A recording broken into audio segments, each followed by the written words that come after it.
Hail and well met, dwellers of the internet, and welcome to Press Pause, a video game talk show podcast where we talk about all sort of things gaming related. Because in this modern world, in these modern times, we're often always overstimulated, don't have enough time, or are simply too busy to do the things that we really want to do.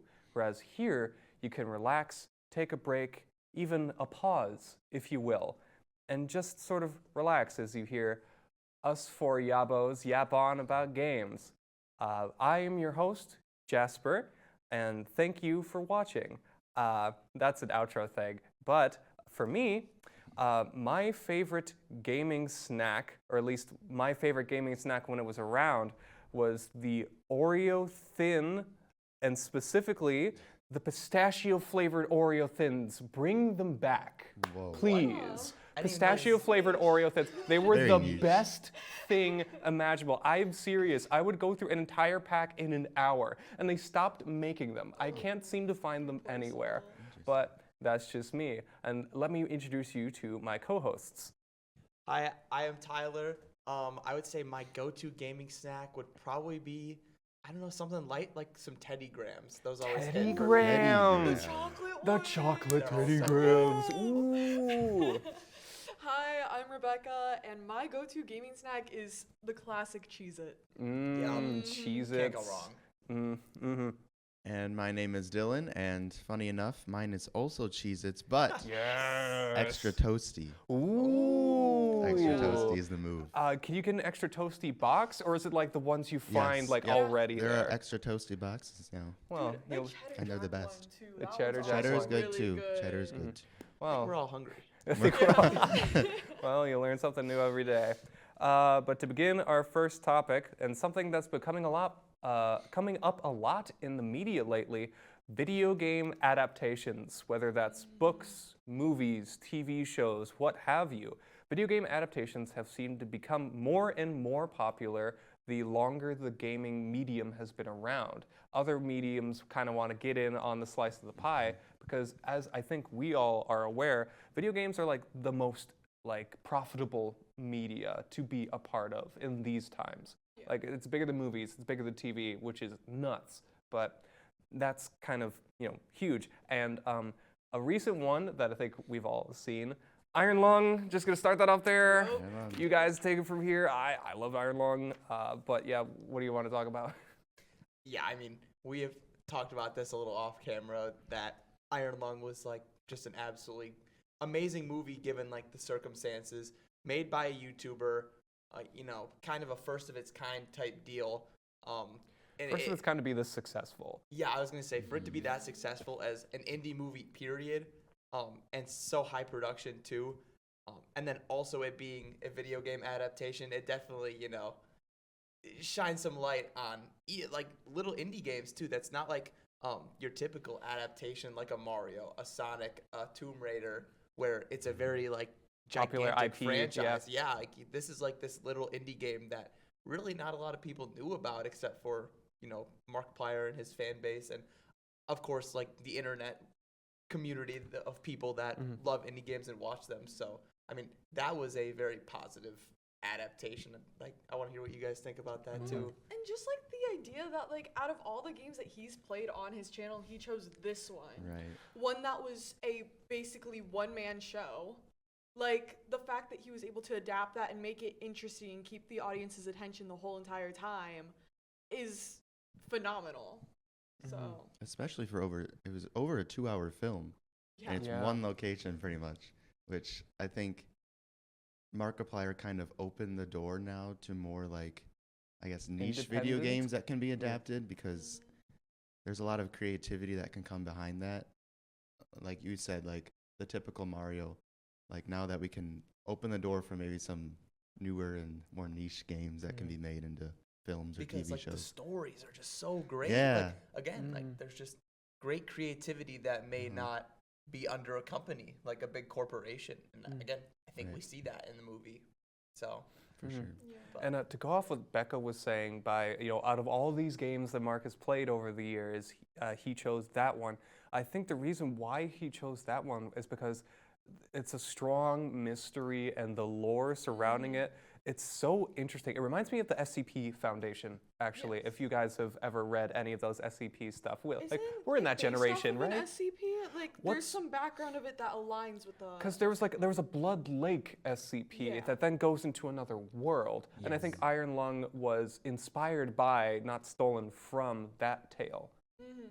And I don't know. I mean, I love the SCP Foundation stuff. I love the stories. I love reading it, feeling like a little detective with Yeah. sifting through all these files. But for Iron Lung, it's definitely like it does cosmic horror, and cosmic horror is also such a hard genre of horror to do well in a medium that is visual, because it's very much dependent on like text and other stuff like that, describing things and, sights that are left unseen, sort of that sort of whole vibe.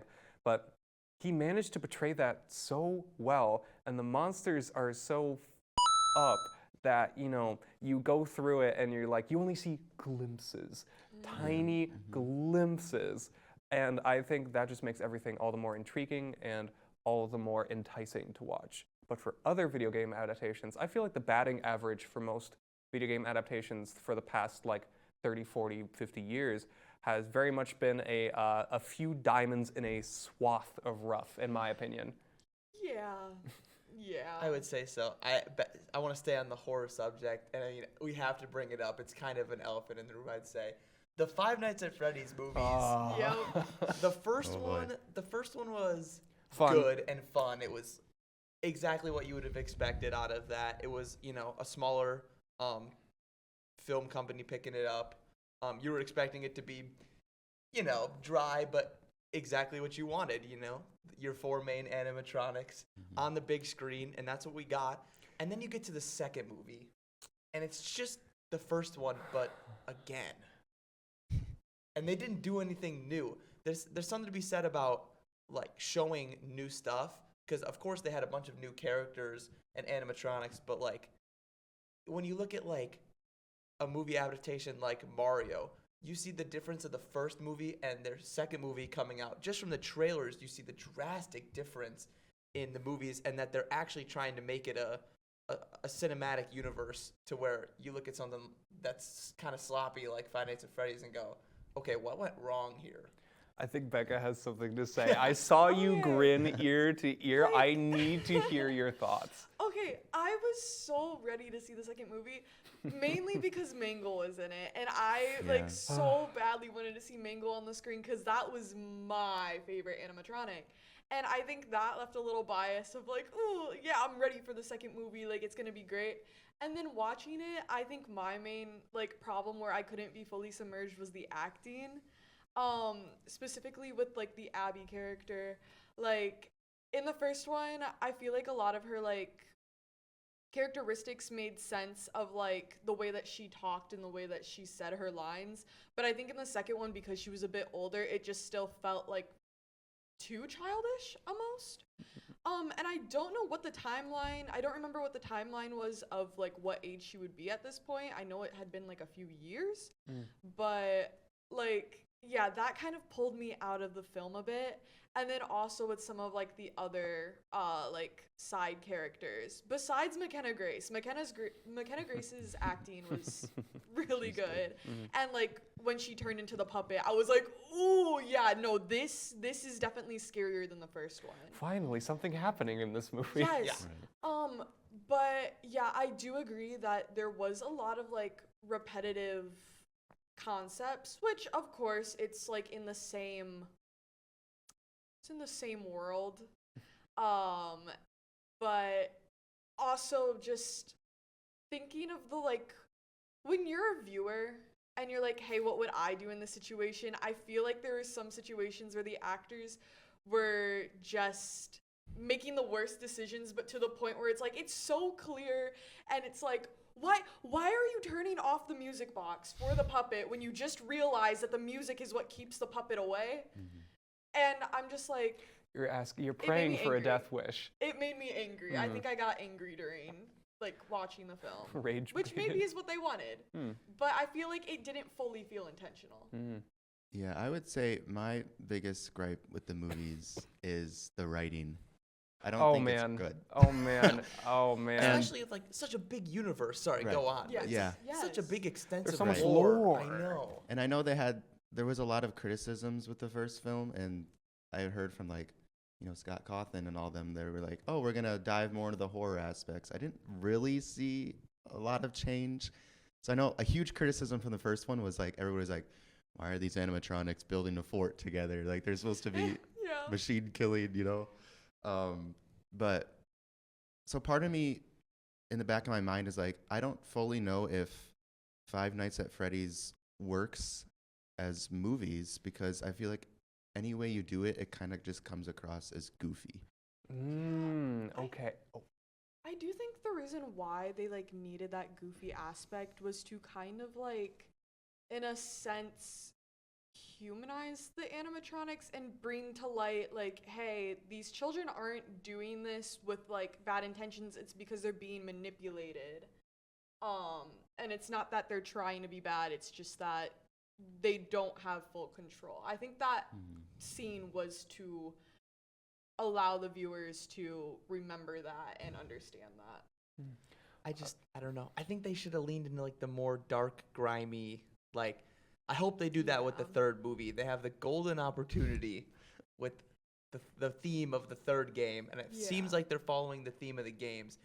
You would hope they truly lean into that, but I feel like at this point, of course, their audience is a lot of kids nowadays, but then there's also big kids like us that are adults now that are the biggest fans and Right. wanted it to be a rated R, wanted it to be absolutely horrifying like the games are, and it's just not what we saw.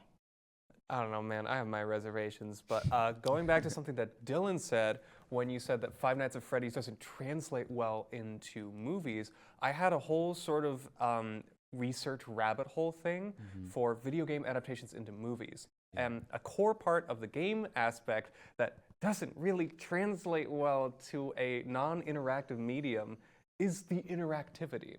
Yeah. Because Yeah. that is such a driving force for basically any game, any video game. Because you are taking part in pushing the story forward and you are making those actions, and so your experience is tied to you.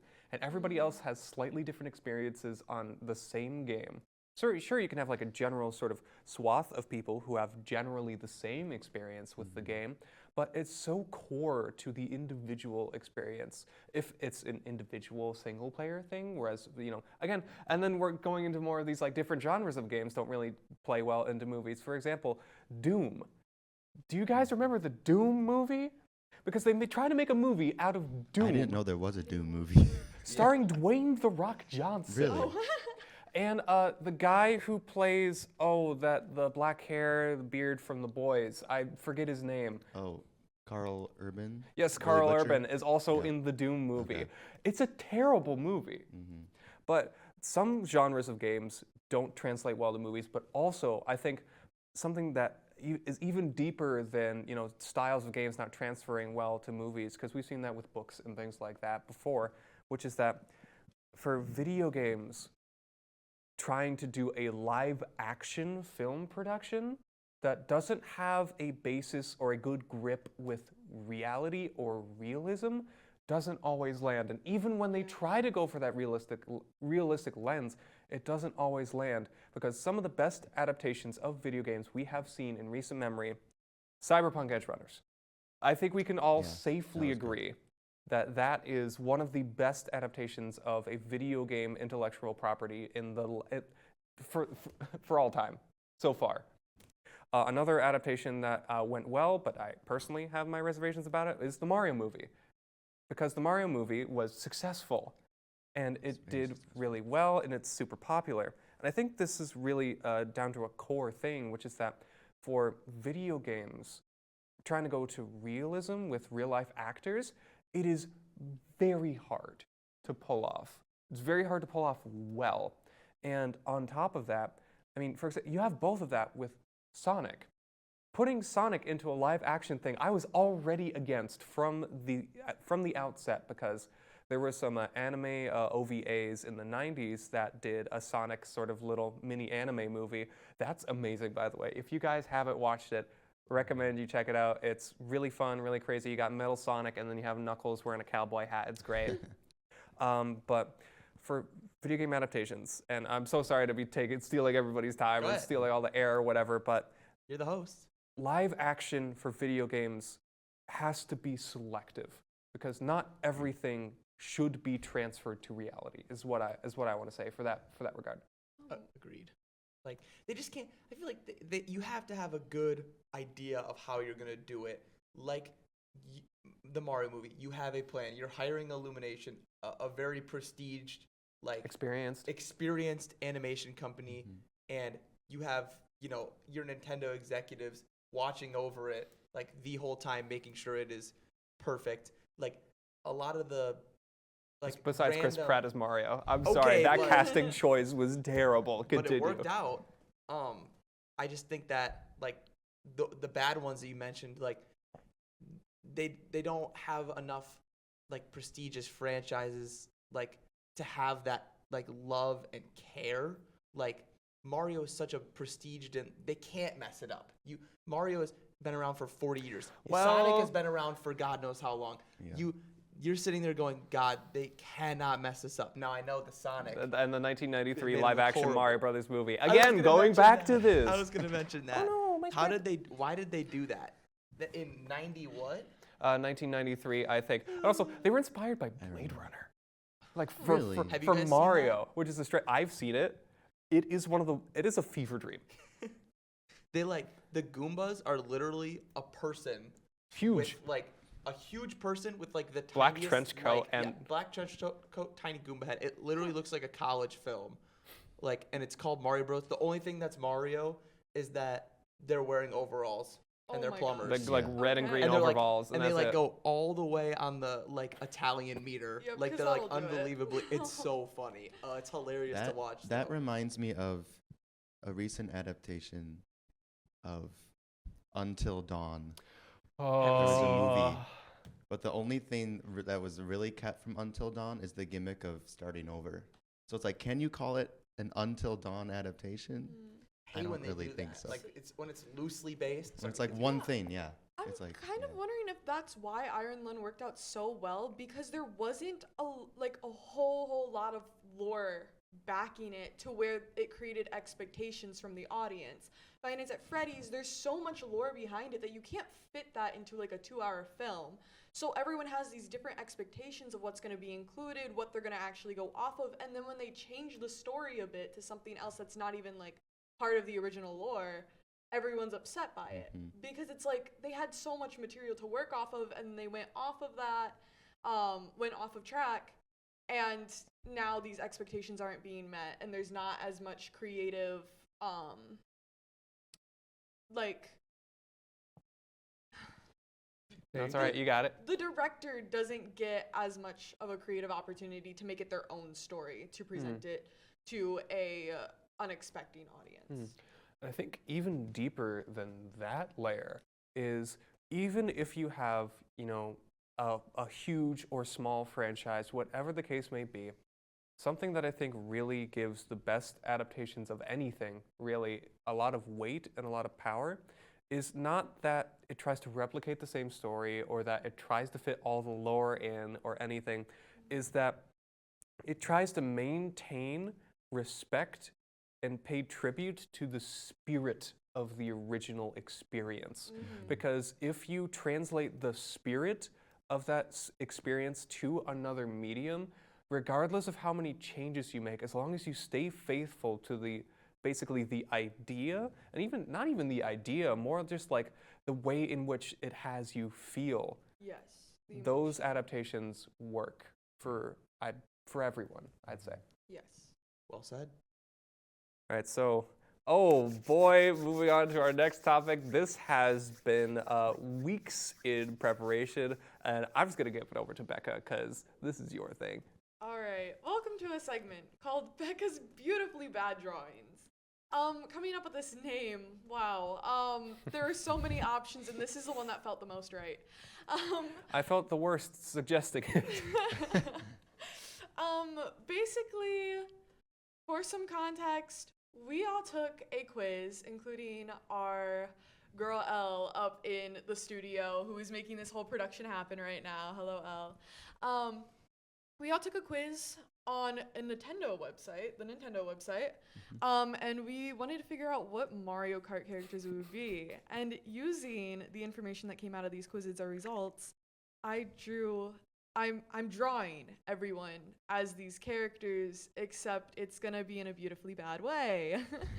Now, no one knows who I drew this week, You haven't told us at all. and no one gets to know that until you guys get to see it too. But we'll be cutting to the background video of us doing these quizzes.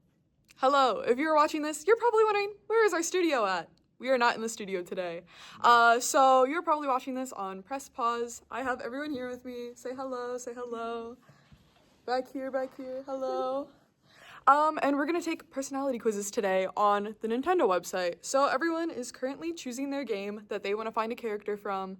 And then what I'm gonna do is I'm gonna take these results and I am going to draw each person as the character. And throughout the weeks of our podcast, you guys will see the drawings get revealed. So, Here we go. Oh wait, hold on. Yeah, so I gotta. everyone eyes closed. All right. Closed, please. Becca told us to close our eyes. I'm so nervous. Okay. I'm so Suspense is nervous. killing me.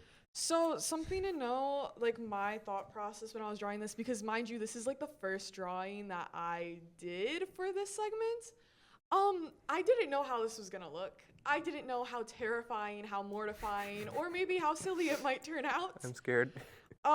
This person was a bit difficult to draw just because of all the details, in their facial area, their boy. structure, boy. their accessories. Which Mario is the one that best fits you? So I'm wondering which flavor of Mario I'm going to get today. For your host. All right, who did you get? Technically. So the flavor of Mario I got was Mario from Mario and Luigi Brothership. Yes! Okay, main character. Ooh, good art style. All right, it says, your inner Mario loves a good adventure. You can set sail with Mario and Luigi on Ship-Shape Island, part ship, part island, to search for the drifting islands of Concordia in the Mario and Luigi Brothership game for the Nintendo Switch family of systems. Yes. When the brothers work together, you never know what you might find. So, there you go. Yes, do you feel like Mario? Wahoo. So, I'm gonna flip this so that you guys can get a little gander at this before they do. I can hear Elle in the studio. Okay. Who do we think I drew? Jasper. I feel like it's me because I I feel did like it's the Dylan. scared face with Luigi. Jasper, Dylan. I feel like it's Dylan. Okay. Open your eyes. Oh, wait, that's sick. Yo. Wait. We have Jasper Whoa! as Mario this week. Now, I had a conversation with Jasper when we took his photos and we did the quiz. I didn't think you would draw. He had his pose pre-picked out, like he knew how he wanted to be drawn, and I oh, hope man. I executed it in a way that Oh, man. Wait, that actually That looks is so good though. Oh, brilliant. my God. That's this is done in charcoal. Oh, on that's tinted paper. incredible. Oh, to give some context, so in a period in the 2000s, Nintendo was like, how can we make ourselves cool? Like, how can we appeal to the cool kids? Because I think Sony you're and appealing to the cool kids. and Sony and PlayStation are kicking our butts. How do we appeal to the cool kids? And so they went into like this dark, edgy phase for Nintendo, which is crazy because we've never seen it before and we have never seen it again. And for a period of time here, they would render Mario doing like these street dancing, gangster-like poses with like the fish eye lens and everything. And when you were like, okay, now that we have all of our characters selected, you know, what do you want any specific poses or any ideas like that? And I immediately thought of that. Oh my God. Yeah, I want this framed on my wall. When you showed me the pose, I was like, ooh, I gotta make sure I get this right. I'm a little scared because I don't know how it's gonna work. I with, love like, the shading. Thank Oh. you. Yeah, It it looks looks so very good. good. I did like a little spin the wheel thing on Chrome and I put everyone's names in, and of course our host ended up being the first person to be selected. It's so like it's so cursed because it's so like It's so detailed. cursed. It's No. so It's Oh so my God. detailed. During drawing I also it, like that my mustache isn't the Mario mustache.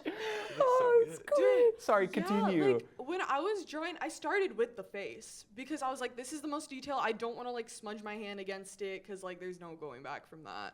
I can erase all I want, but it will be like a little messy.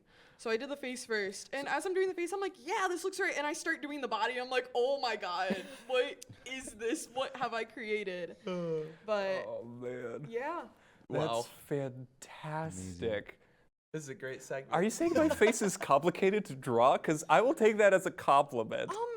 I think it's just like the fact of where your hair was sitting. So when I drew the face, I did what was underneath the hair too, just to get a rough estimate. Because when I draw, I usually will do like the outline of the face first, and then I'll go into like where the mouth is because there's a certain gap between the chin, and then I'll reference everything off of that.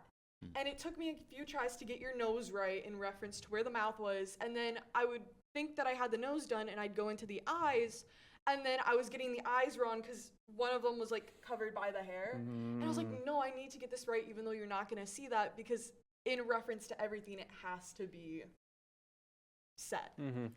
I could just imagine you like sprawled over this on the table, hunched over, just going. Did anyone like anyone like Just walk in on you drawing this? And You're you're gonna be like, what? Are you drawing? What? Oh. What's this? I do have a little drawing lamp. Most of the time, I was like getting ready for bed, and I'm like in my PJs. I have like my bonnet on, and then I have like this little drawing lamp, and I have my charcoal pencils like all like run along my bed, and I'm like swapping each one, and I'm like up close to the paper, going like this, as you would see in like some like movie where someone's like actually losing their mind. It was like a psychosis episode drawing this, but.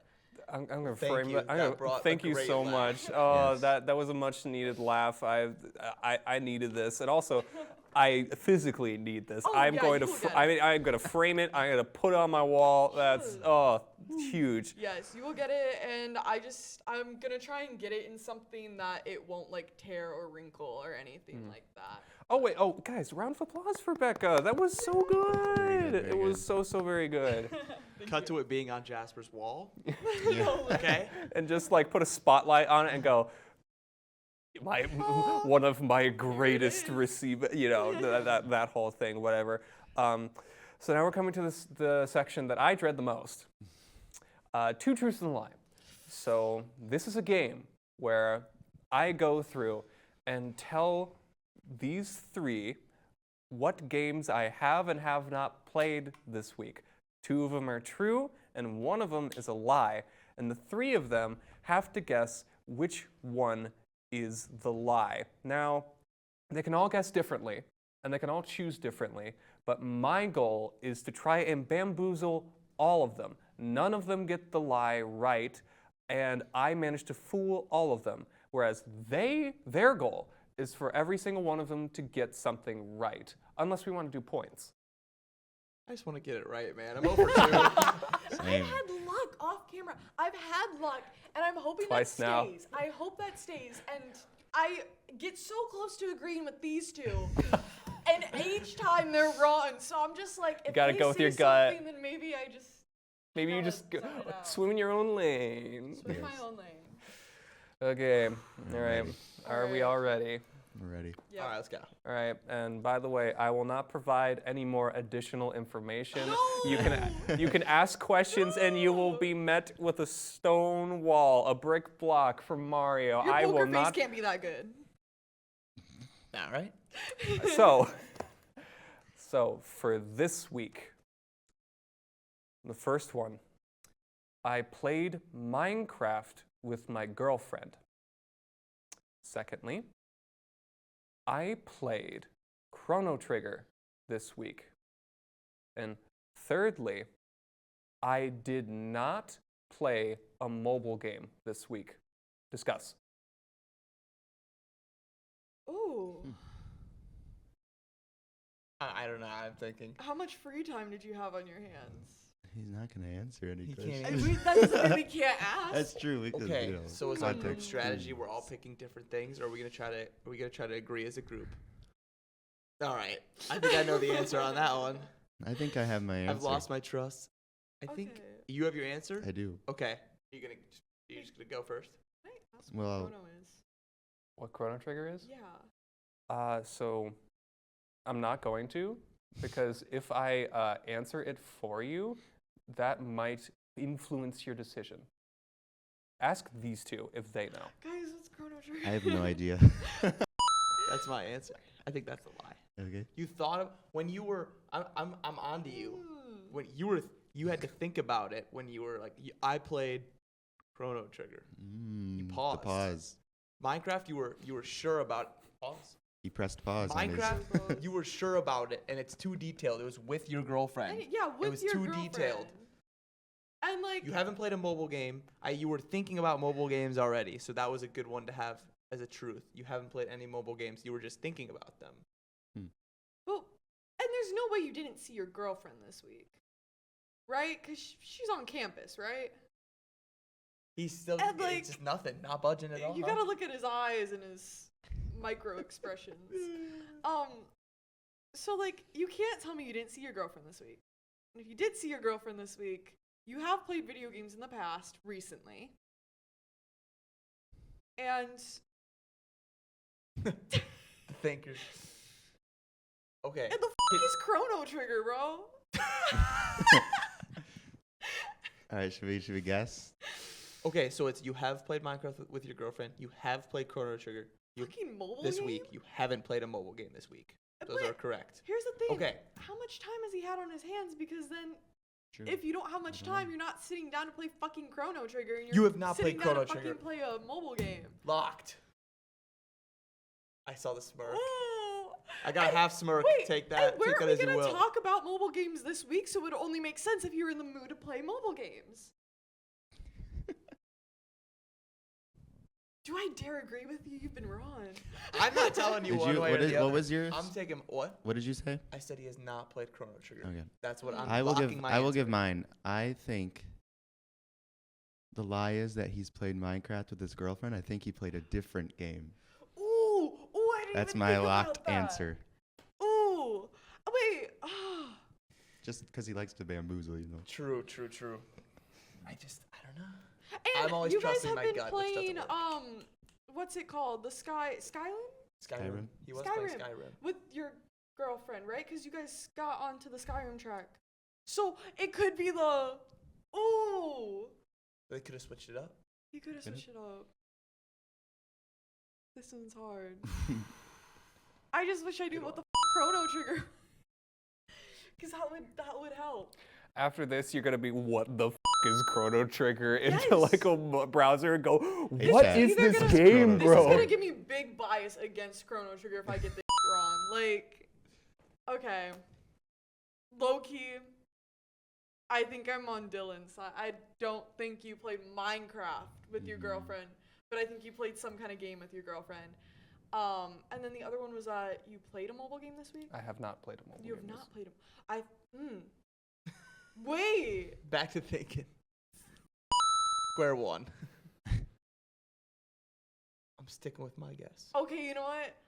If we all choose a different one, then at least one of us will win. That's You true. go for this strategy True that. every time. You Okay. go for this. You're like, if I don't succeed, I don't care. I just want him to Okay. fail. I just No, need him to no. I lose. just need him I to think fail. it's a lie that you did not play a mobile game this week. I think that's a lie. I think you played Is a that mobile game locked? this week. That's locked I'm in. locking. All right. All right. What do So, we got? what are all of your definitive answers? And say them clearly. You have not played Chrono Trigger this week. That is your answer, Dylan. You have not played Minecraft with your girlfriend this week. And then Becca, rounding it off. It's a lie that you did not play a mobile game this week. All right. I will reveal them one at a time. All right. Okay. I will Who's the reveal first them loser? one at a time. Who's the first loser? So, I could choose. I could choose. Two of us are a loser in this Two of case. us are losers in this case. So, the first truth is that I did play Minecraft with my girlfriend this Darn week. it. I set up a server and everything, and while I was at work, she asked me to turn the server on so she could go and grind for wood and items and things like that. So I did, yes, I did play Minecraft with my girlfriend this 0 week. for 3. That was between you two. You have been 0 for 2 for the past like 2 weeks, and you have won. I don't know how, but you have won every single one so far. But then it comes to today, Judgment Day. So, should I say the truth or should I say the lie? Say what the truth. Say what the what. All right. So, the second truth Don't look at me. is that I did play Chrono Trigger this week. I did not play. So I did play Chrono Trigger this week, but the lie was that I did not play a mobile game this week, which is a lie because I played mobile games for this one thing. So you win, and I fail. Yes! I think Tyler and I are just allergic to being right. Dude, I'm always like, You two need to get together and do a think tank cross-examination of my brain. We were talking about mobile games this week, so I'm like, there's no way you wouldn't just play mobile game this week. I thought he was thinking about mobile games, Yeah. but he didn't play them because every time I tried to reverse myself because He's gotta get in the zone. you He's just gotta get me. in the zone. You like to be immersed. Your Immersed? thoughts. He's like 3 layers into like the what's the word for it? Like You know, you got it. no, I you can't got think of it. the word for it now. No. Yeah, just like you can't think of the right answer. No, that's not it. It's like well, that's What true. mobile Big games do you thinky. play? I played a swath of mobile games this week, actually, Not even just one, Tyler. for You preparation for this week. He lost too. Which that's true. we're gonna We're get focusing on you. we're gonna get into mobile games later. But I have played a bunch of them for this week, and actually I could not find a lot of them on the App Store or even the Google Play Store, the classic ones, which will also be another subtopic. But we'll get to that later. Yes. For now, hot takes. Everybody's got one. I'm sure we all got them. Yes. And to start off, my hot take: the Wii U deserved every bit of hate that it got. Every single bit of hate that it got. I feel like that's like a cold take though, like generally. Okay, but there's been a huge resurgence of people going, the Wii U was actually awesome. The wasn't that Wii U was bad. I actually wouldn't say it great. was awesome. And I'm like, this thing sucked ass so hard. PlayStation or Xbox were legitimately thinking of buying Nintendo. Like, that's how bad it got. You know how I would describe the Wii U? Forgetful. Yes. I had a Wii U. Yes, I cannot tell forgettable. you much about it. Forgettable. I had a Wii U my entire childhood. I don't remember don't remember playing a lot. it besides like I think the Zelda games, and that was it. Really? Yeah. I didn't have a Wii U, but I had a Wii Mini.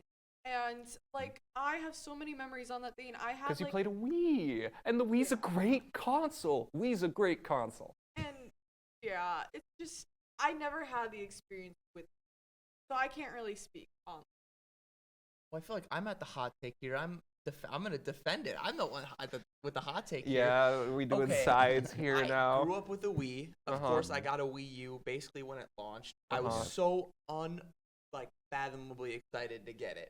It is a Wii, but with a gamepad.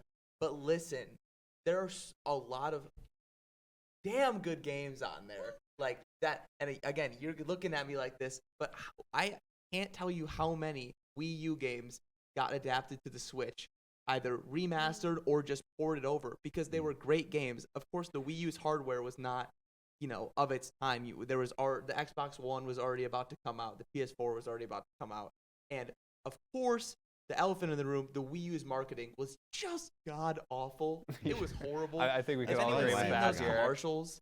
Well, because it's like family and all that stuff, and it's like, what are you trying to sell here? Yeah, the cringe factor on the commercials Oh, were the just cr- so bad. Yeah. And I just think that was also like the era of like Nintendo was like playing a little too safe with like a lot of their stuff. Like Except the their game. 3DS. The 3DS was a yes. banger. Granted, it had a slow start. The 3DS had a very slow start, but I yearned for a 3DS. oh, But yeah. like when the XL came out, it got a lot better. But Mm. I mean, yeah, the Wii U for sure. obviously was Nintendo's probably worst console, but I think it gets overhated. I don't think it deserves every bit of hate that it has. I think that there were some bright points. I think that like the party game factor we talked about off camera, Nintendo Land a little bit. Yes, that was a great game. A close friend of mine who is an avid Wii U defender who I will not name, he showed me Nintendo Land, and I have to say I legitimately had fun. If I was to go on a little less clickbaity thing, I would probably say more like the Wii U is bad, but it has some bright spots. Bright spots. The way that you went, I actually had fun. Sounded like you were so disappointed that you had. He's so mad that he had Darn it, I had fun. God, I liked this game. Okay, I hate it. Okay, raise your hand if you have siblings here. Does anybody have siblings here? Okay, so we all have siblings here. So we know the whole thing with like, take turns with a console no longer than like an hour or something like that. Yeah. I never, because I'm a middle child in a family with 3 other brothers, I never got the chance to play our Wii U for extended periods of time. I never got that chance. It was always swallowed up by one of my 3 other brothers. And so that led me to just go in my little corner and play on my Wii and PS2 while everybody else is having fun with the Wii U. So I have a very ancient bias towards this that stems from when I was very small and when I didn't get a chance to play it. And I mean, now that I get a chance to play it, I actually think there might be some potential. Granted, though, we gotta stop talking about the Wii U. I want to hear some other hot takes. There's diamonds in the rough. Okay, I will not disagree with you, but that doesn't mean that. As a whole, obviously, it was not very successful. Mm-hmm. They didn't innovate enough, and again, the marketing was horrible. Mm-hmm. Yeah, for sure. What are your guys' hot takes? I got a We hot just take. went on a No more whole Wii. diatribe I got a of hot Wii take. U. I think gaming PCs are better than any console. To have a gaming PC, you are set. You're set. Can I ask a clarification? When you mean any console, do you mean every console, or do you mean modern consoles? Because there's a difference there. Those are saying like modern, because older. You could say every The console, whole thing though. is nostalgia. So like they have different purposes. But I'm gonna say like, why the fuck would you not buy a gaming PC over like an Xbox or a PS, like anything? Broke. Okay. True. No, the monetary thing is a no. huge thing. Also, They have RAM gone and up in chip price, too, prices have especially been so pre-builds. crazy Yes, lately. RAM. Oh, That's yeah. crazy. It's because all of these big conglomerate companies are grabbing all these PCs and grabbing all these RAM because like, Right. oh, we need these for our AI integration, and it's It like, used to just be cheaper to build your own, but now it's like more expensive than just buying a pre-built at this. like the people are like, oh yeah, I got all my stuff in before the. I mean, granted, I'm one of those people that was like, I got a pre-built before the prices came up, but like, it's. Continue, please. It's just like I feel like you have Everything. yes, because like yes, your PC is like stationary. You can't really like take that places. You're not gonna want to like bring that over to like a friend's dorm and like play. Boot up like, a game of Mario Party or something yeah. like that. But the thing is, like, I feel like it's multi-purpose because not only do you have something to game on, to listen to music on, to stream things on, you also have something that as a college student you get to do your homework on and have all these other purposes that aren't just specific to game. And I want to add on to something you said a little bit earlier about the modern consoles to like all consoles. You could say all consoles, not that it's the most legal way, but there are plenty of easy to download emulators that That play is true. literally any retro console. Those games compared to what PCs and consoles nowadays can run are so minimal that you can have hundreds of About millions. literally so Yes. many Yeah. of these little games that give you so many hours of fun that you didn't realize are like such small file sizes. And I mean, I just remember the Dolphin emulator. Have you ever used that? I remember. Of course, I've used the Of course, I should have known. You have a modded 3DS, but like the PCs can run older games even better. Like with the upscaling that those have and the technology that just runs these old games but better. Obviously, you're not getting your classic controls, but some emulators do support like your classic controllers. Also, just like the variety of ways you can game on a PC because you can attach like different Anything, controllers yeah. to it. Like can use an Xbox controller for a PC True. instead of using the keyboard. Ever so too. Exactly. Got What's one? your hot take, Dylan? My hot I'm take. so Oh curious. boy. Okay. So we were talking a little bit about nostalgia. Mm-hmm. My hot take, it might not be a hot take. I think nostalgia makes people overrate games. I agree with that. I do Because- agree with that. Like, I hate the argument of like, Overrate?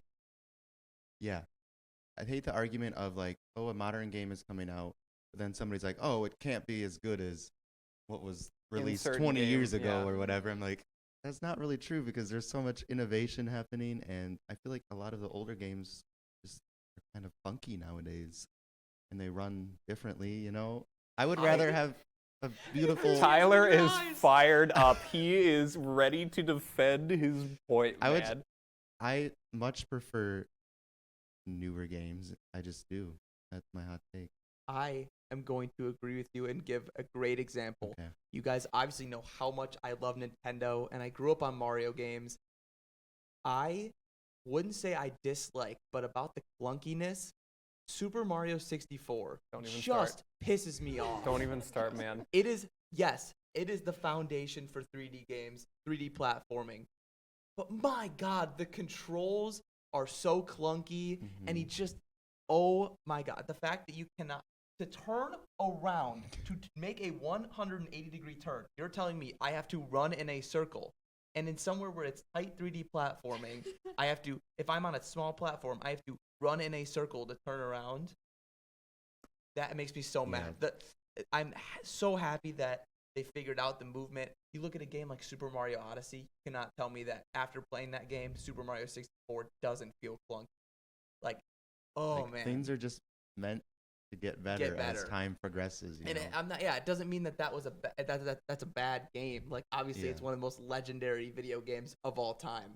And there's but, that like, nostalgia factor. And there's where the people, nostalgia like, overrate factor. it because of that. People, like, I wouldn't. It's a 10 out of 10 for what it is, a Nintendo 64 game. But that doesn't mean that it's. I don't think that makes it objectively better than other games just because it's like older and more like prestigious and more people have played it. I want to bring something up, if that's all right. Go So, ahead. for for nostalgia and overrating games, I agree with you, Dylan, in that there's an inherent bias. Because when you play older games, you're not really basing it off of if somebody from this time period played something that was made earlier that got exposed to newer stuff. They played it when that was brand new, when that was the hottest shit on the market. True. And they were also younger too, and their worldview and perspective was also much smaller. So you have all of these factors going in to have a thing where, if you look at it now, that's a bar set that for some people that bar could never be surpassed, because it also depends on the period, place, and time in your life when you played it. And I think that for a good majority of older games, I'm a big advocate for older games. I love a wide variety of older games. I mean, look at all these controllers, man. I have so much experience with older games, and I love older games. But for a lot of these older games that I really enjoy and really love, I've never played them before. There's no nostalgia, there's no bias. Yeah. And for a lot of these older games, and I think it's just because I really try my hardest to curate and sort of figure out which one is the best, for games at all times and for all forms of media, there's always going to be stinkers. There's always going to be slop. There's always going to be things that some people say is good, but you play it and you go, man, this is straight Yoshi eggs. I have no idea what's going on here, or I don't get it, which is also another thing to add on to, because gaming is a subjective experience. It's Right. so subjective. It's so personal for a lot of these games. So when it comes to nostalgia, I feel like nostalgia isn't necessarily, it shouldn't be used as the sole factor on which to rate a game, Agreed. but I don't think it should be taken out of the conversation entirely, because Fair. I feel like its worth is important to consider when trying to figure out how something goes.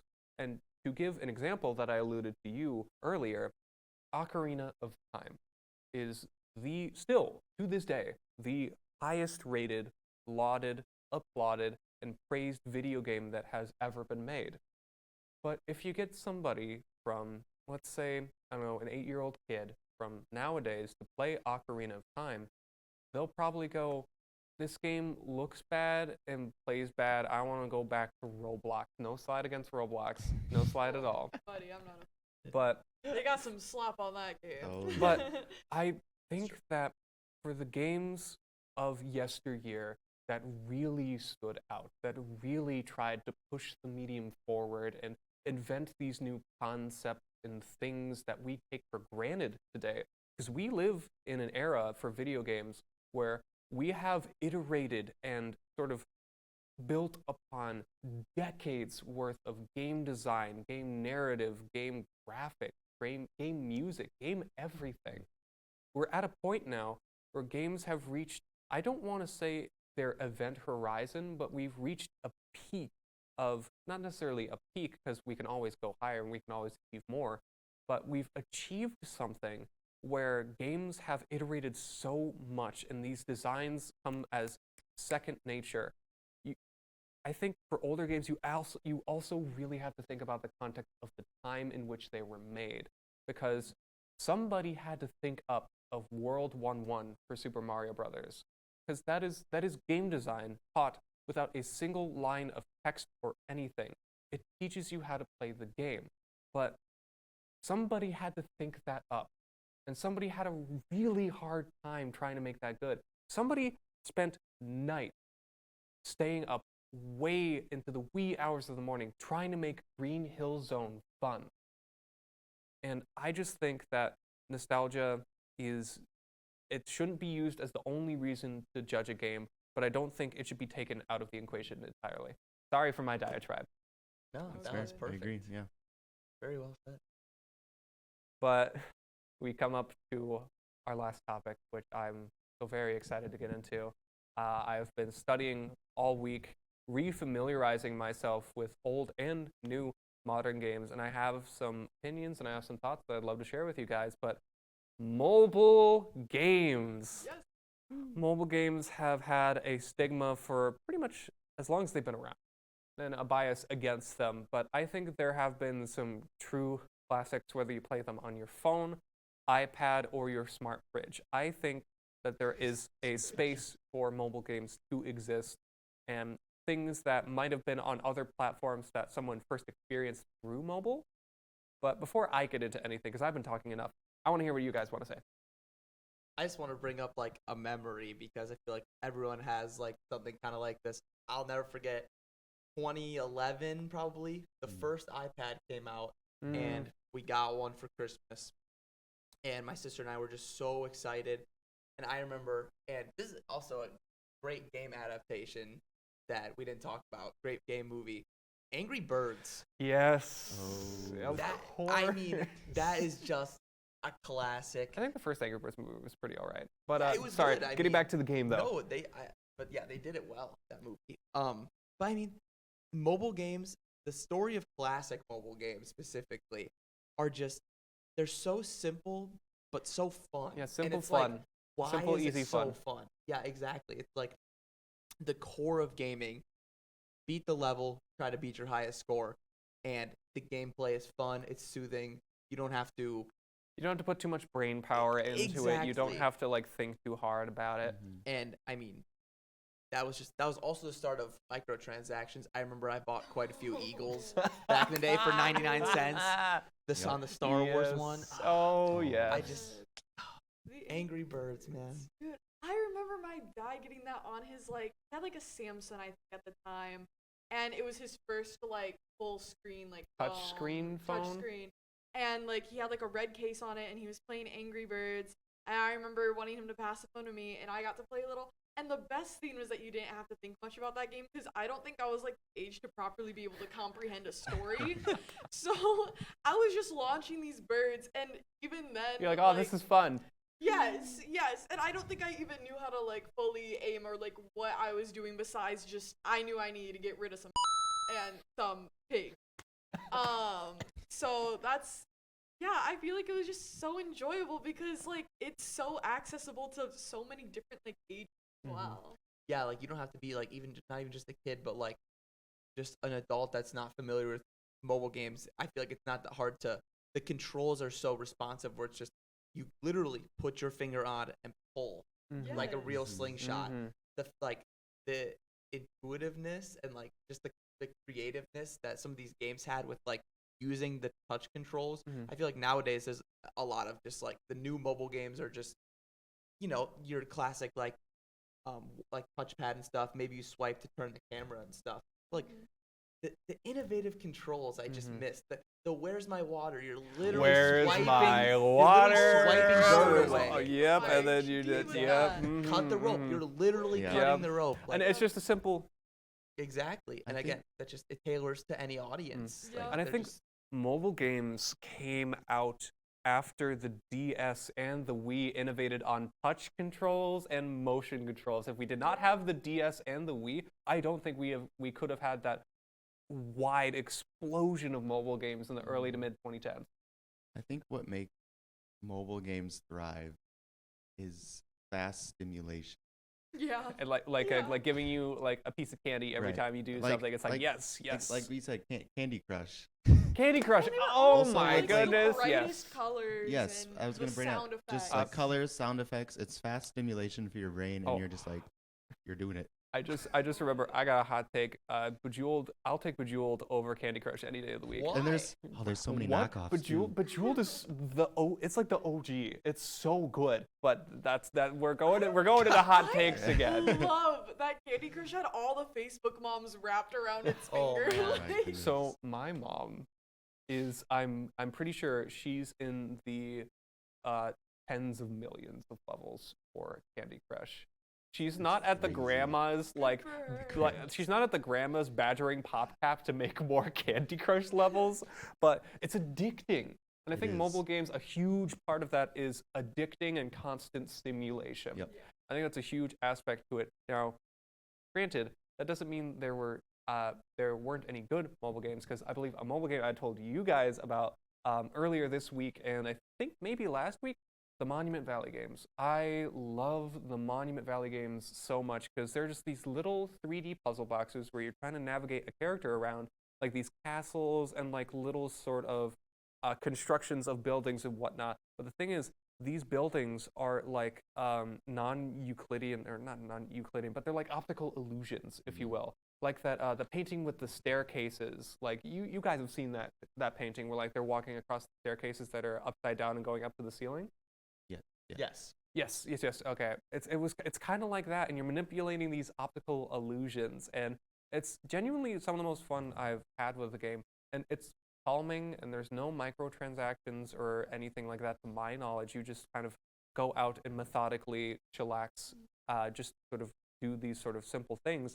And I think also going back to a point that you brought up earlier, simplicity is the name of the game when it comes to mobile games. I mean, guys, can we all admit, Plants vs. Zombies? I mean, That's top 3 ever. it's simple, but it's Yeah. so rewarding to play. It's simple, but also like not simple at the same time. Like Deceptively there's simple? Still, yeah, like there's still a There's lot of strategy. strategy, Depth, and depth, and obviously they went into that. They made another game. They made a second one, and then you get into the garden warfare games. Dude, I love how mobile games can turn into like big franchises. Like if you told me in 2012 or 13, whenever I first played Plants vs. Zombies, that was gonna be like a super big IP, I would not have believed you. If you told me Angry Birds was gonna be doing a movie, I would have said, yeah, I saw that on YouTube. Yeah, exactly. I But- love. I'm a huge nerd, so Star Wars naturally. Yes. I love Galaxy of Heroes. You guys ever play that? Yes. Yes, sir. I love that you can pick like which characters you want in your squad, and you can choose to level up certain characters that you love, and like you just keep building and building. Get like, your it's team constant, and you keep constant. yep. Yeah, There's can we talk upgrades. about that? There was like a mobile game for like every single like Everything. IP. Like, Everything. did you ever play? This is a really old one. Did anyone play the SpongeBob like Diner Dash games? Did anyone I've play seen those? them. They I were saw the actually ads for them the where like you make most- like you're basically you're the fry cook for the Krusty Krab, right? Like this is like super old, like 2011, like brand new iPad. I had SpongeBob Diner Dash, and it was like this. You played as SpongeBob, and you were in the Krusty Krab, and there were, let's say, 6 to 8 tables, and literally you would just tap, and SpongeBob would run. You'd have to clean the dishes, serve the tables, grab the food, give them the food, Rinse, repeat, rinse, repeat. and it just was so addicting. And that was like maybe the first game I ever like grinded levels. That is like my earliest memory of grinding levels on a game, and unfortunately, it no longer exists on the App Store. It's offloaded on every device. You can't get it. It doesn't exist. It sounds like Overcooked. Oh, Yes. yeah. Now that you Yeah. bring that up, that does sound like Overcooked a bit. But yeah, a lot of these classic games on the App Store you can't find anymore. Granted, if you guys want to play classic Angry Birds, there's a fan project called Red's First Flight, which is a fan-made, reverse-engineered, complete remake of Angry Birds. It's not a remake in the sense that, they did a whole bunch of new stuff for it. They just got the original game, completely reverse-engineered it, and then basically made it for mobile platforms. So if you guys want to play classic Angry Birds, it still exists, and that's why fan stuff is always so good, because they really care about some things. Definitely more so than official IAP and publishers and then the companies sometimes. But for mobile games, I love their simplicity.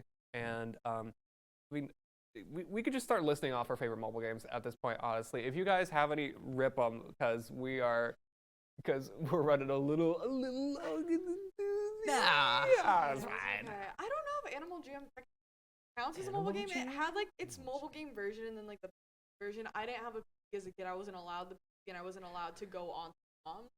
So I would play Animal Jam on my iPod Touch.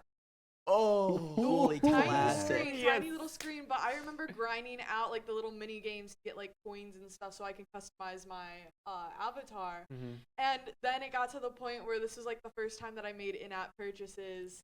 And I got like the Arctic Wolf and the Arctic Fox and all these like animal skins that only the elites in the game had. The elites. And I had a little like spike collar collection, which is like one of like the rarest accessories you can get in that game. Everyone wanted a spike collar because everyone wanted to look like a baddie. And then I got hacked. No. And my spike collars were the thing that were like taken, and I think I had 2 left, and they were the ugly ones. It was like a blue and green one left, and then I think Average it was like a hacker pink experience. something one left. But I liked my black spike For another collar. day. So then after that, it evaporated, and I didn't really go back. I was so distraught. That's a shame. But that was like the first mobile game that I like really did grind out, and I really, really passionately cared for. Yeah, no, that's definitely that's terrible. Hackers suck. Hackers suck Darn major hackers. balls. I had But a long ass pass too. Like that thing was like over 12 characters. I don't know how. I don't know, man. But for some more mobile games, I mean, we've all played Temple Run, Yeah, right? We've all played yes. Temple And, Run. like, We've all played Subway Surfers. Surfers. We've all played those runner games. Yep. I remember the Minions one, the Minions was Subway good. That was Surfers good. one. That was shockingly way better than it had any right to be. Right. Exactly. Those run games were really just addicting. Yes. Yeah, those run games were definitely addicting. It's very much just reaction-based stuff. Especially when you had like siblings or friends with you and you would compete and then like switch. Start at the who's same time, playing. or like. Yeah, start at the same time, Yeah. or you switch who's playing after like someone dies. Mhm.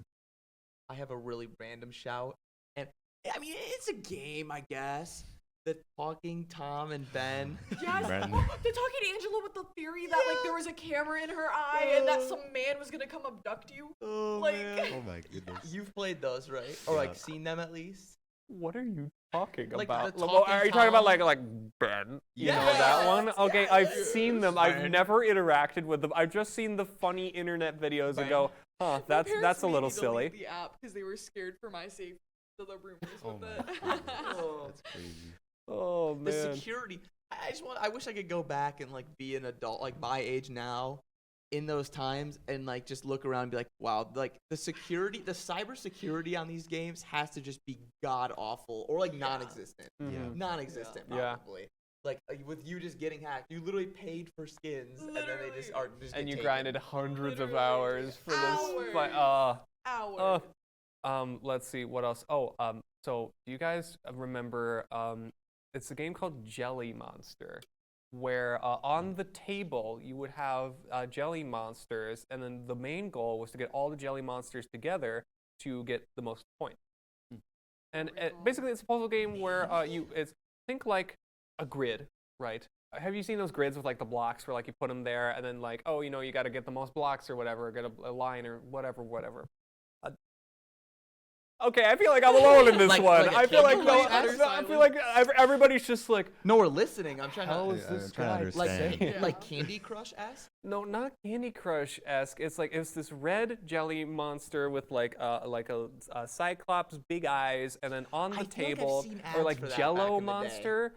Whatever the case would be, it's where you kind of just sort of swipe and you try to get all of these jelly monsters together at the end of the level. And it's a puzzle to try and get them all together. That's the main goal. And you can only do like 1 or 2 swipes each for like each jelly monster. The little puzzle games were always. I love the addicting, too. puzzle games. Like, I'm there a was, huge puzzle game like guy. quick levels too. Quick Like, levels, the quick yeah. satisfaction. Like they weren't too hard, but it like still had to do a little bit of thinking. Did anyone play the I don't remember what it's called, but literally there'd be like, let's say you have a 10 by 10 grid. 10 by 10 and grid. there's dots Dots. everywhere, and you literally have to draw the line. And make them all together. Yes. Yes, Oh, I've I had played like that that. one. Game called? I don't know what the There are game is many called. iterations of it And there were too, many but- different versions too. I don't think there's Yeah. one name, but definitely the line connector games. I think Those were are classics. Yeah, for sure. I would also just play like word games, like word Word gigs or whatever. games, yes, where you have the little word wheel and then you just ping, ping, ping, ping, Yeah. ping, ping. Yep. Also, like, again, going back to having like a sibling, playing like the little air hockey games or like the Ooh, Frogger where yes. it's like 2 people tap on the screen at the Yes. same time and it would. Or like playing like pool on the iPad, Yeah. or like those simple games. Yeah.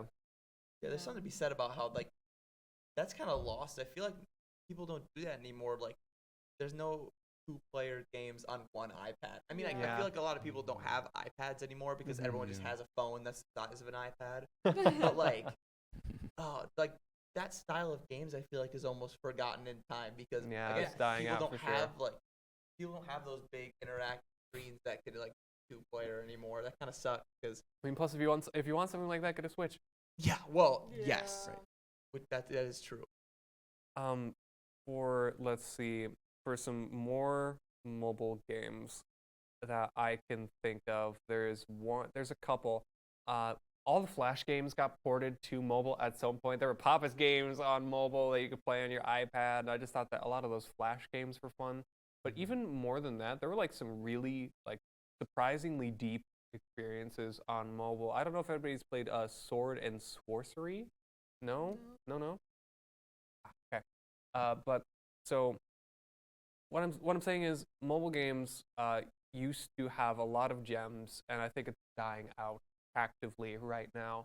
But overall, though, I feel like mobile games are another form of gaming, and I think it should be taken seriously in the conversation because it still gives you an experience. Whether or not it's immersive, I don't think should matter, because if you're having so much fun that you lose track of time, then that's a good game in my opinion. Made for what it's supposed to Exactly. be. Yep. Yep. Let you play on your phone. Mhm. Well, on that note, I just like to thank all of you for watching us. This was a huge undertaking. We have tried to do this so many times, and I can't wait for all of you to watch it. So sincerely, heartfelt. Would you like to say all of your names again to the cameras? You can say them to any which one. I'm Tyler. Thank you. I'm Rebecca. Thank you. I'm Dylan. Thank you so much. And I am your host, Jasper, signing you off. Have a good rest of your day. Be kind to yourself, and just overall, take a moment to pause once in a while. All right. See ya.